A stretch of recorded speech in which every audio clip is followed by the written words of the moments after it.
Today on 500 Flights and Counting, we are going to be playing Footsie. That's episode 5.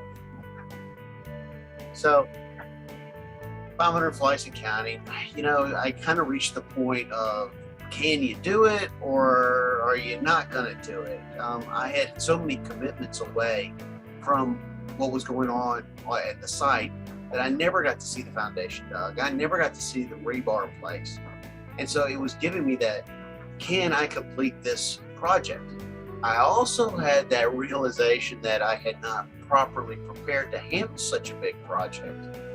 So how far was I going to go on this? I mean,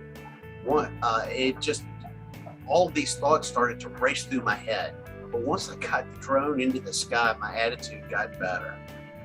I figured I was just going to have to learn on the go.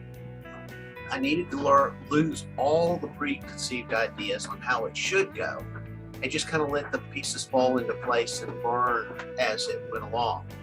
Like the bird's eye shot. I mean, it's a great shot to see progress on a piece of property, but it's boring. You're getting it into the same spot and filming it, but over time you develop something great by using that shot over and over again.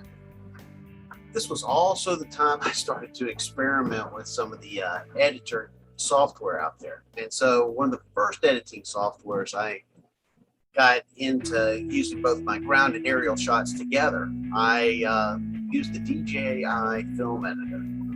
Now the DJI film editor is on my DJI app to fly my Mavic Pro, and so it made it so convenient. But what I had to do was allow DJI to have access to my cloud photos so that I could edit them together with the aerial shots.